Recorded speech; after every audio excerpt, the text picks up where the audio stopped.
आज के तमाम सियासी मुद्दों पर चर्चा करने के लिए हमारे साथ टांडा विधानसभा में सपा के प्रत्याशी राममूर्ति वर्मा जी हैं। सर, टांडा विधानसभा से आपका टिकट होने पर हमारी ढेर सारी शुभकामनाएं बहुत बहुत धन्यवाद आपको। आपको। जिस तरीके से अचानक आप टांडा में आए, क्या लगता है कि स्क्रिप्ट पहले से तैयार थी कि आपने कौन सा ऐसा गुगली फेंका कि सब विपक्षी आपके नहीं नहीं, क्लीन बोल्ड हो गए? हमें तो 12 घंटे पहले मालूम हुआ कि हमें टांडा जाना है। हमें इसके बारे में कतई कभी भी ये जानकारी नहीं थी कि हमें टांडा चुनाव लड़ना है। हमें चुनाव लड़ने की संभावना दूसरे ज़िले से थी, लेकिन राष्ट्रीय अध्यक्ष जी ने यहाँ की परिस्थितियों को भांप कर, क्योंकि टांडा में जो कुछ कट्टरपंथी लोग हैं जो हिंदू मुस्लिम के नाम पर चुनाव में नुकसान पहुंचाने का प्रयास करते हैं, उसको ध्यान में रखते हुए उन्होंने हमसे कहा कि टांडा में आपको चुनाव लड़ना है, क्योंकि आप संगठन बनाने वाले हैं, लोकसभा का चुनाव लड़ चुके हैं और आगे आने वाले समय में टांडा के लोगों के हक अधिकार का जो सम्मान वो चाहते हैं, उनको सरकार बनने पर उन्हें वापस कर दिया सर, जाए। अभी अपने संबोधन में आपने कहा था कि भाजपा के साजिश को रोकने के लिए मुझको भेजा गया है, तो कौन सी भाजपा की साजिश क्या है? भाजपा की साजिश यही रहती है, हिंदू मुसलमान। अब भाजपा सहित सभी पार्टियों के नेता, सभी पार्टियों के लोग, आप देखना कि 24 घंटे के अंदर उनको कोई निर्णय लेने की स्थिति नहीं बन पा रही है कि अब राममूर्ति वर्मा के आने के बाद हम किसको प्रत्याशी बनाएं। और टांडा आप ये देखिएगा कि सभी लोग अपने प्रत्याशियों को बदलने का काम करेंगे। टांडा आपके लिए एक नया क्षेत्र है, क्या इसे आप किस तरह चुनौती रूप में ले रहे हैं? नहीं, टांडा हमारे लिए नया क्षेत्र नहीं है। हमने 6 साल संगठन में काम किया है, लोकसभा का चुनाव लड़ा है और टांडा की आवाम से हर गांव में कहीं पर हमें इसकी कमी नहीं महसूस होती है कि हमें किसी से पूछना है, किस गांव में जाना है तो किसके माध्यम से जाएंगे।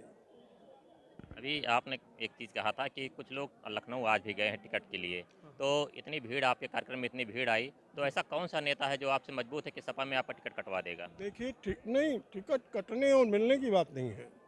टिकट मांगने का अधिकार सबका है। हम पार्टी का काम कर रहे हैं, पार्टी ने हमें टांडा में चुनाव लड़ने के लिए कहा है।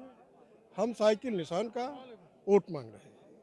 अगर आखिरी समय में भी हमारे नेता का कोई निर्देश आ जाए तो हम जिसको निर्देश आ जाएगा उसको लड़ने का काम करेंगे। हमारा किसी से कोई विवाद नहीं है। कुछ लोग जो विरोध कर रहे हैं, क्या लगता है कि सपा समाजवादी पार्टी के हो सकते हैं जो कि समाजवादी का झंडा जला रहे हैं? नहीं नहीं, विरोध नहीं कर रहे हैं। ये लोग अभी आक्रोश में हैं और उसमें कुछ दूसरे लोग उनको हवा देने का काम कर रहे हैं और ये सब खत्म हो जाएगा। आप देखते रहिए, 2-3 दिनों के अंदर सब खत्म हो जाएगा।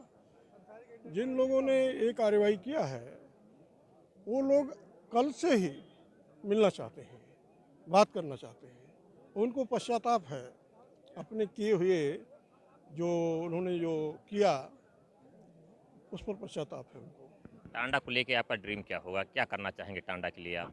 टांडा में सबसे पहले टांडा कस्बे के अंदर जो हमारे बड़ी संख्या में मतदाता हैं, जो इनका दोहन प्रशासन के द्वारा, थाने के द्वारा पूरा धन उगाही का केंद्र माना जाता है, सबसे पहले हम इसको रोकने का काम करेंगे। गुंडागर्दी के नाम से टैक्स वसूले जाते हैं, ज़मीनों पर जबरन कब्जे किए जाते हैं। तो ये हमारे आने के बाद आप देखना, अभी एक आध कुछ लोग कन्फ्यूजन में,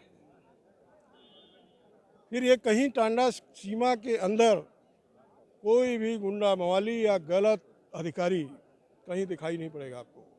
टांडा में पूरी तरीके से शांति कायम रहेगी और टांडा में जितने विकास की ज़रूरत होगी, मैं 5 साल विधायक था अकबरपुर में, मैं नहीं समझता कि जो 20-25 साल तक विधायक रहे होंगे मुझसे ज़्यादा काम उन्होंने किया है।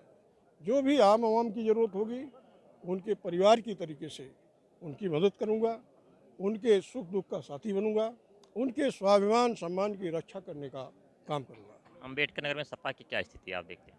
अम्बेडकर नगर में समाजवादी सभी सीटों पर जीतेगी। पूर्ण विश्वास है। पूर्ण विश्वास नहीं, आप रिजल्ट आएगा, आप देखना सभी भारी अंतर से जीतेंगे।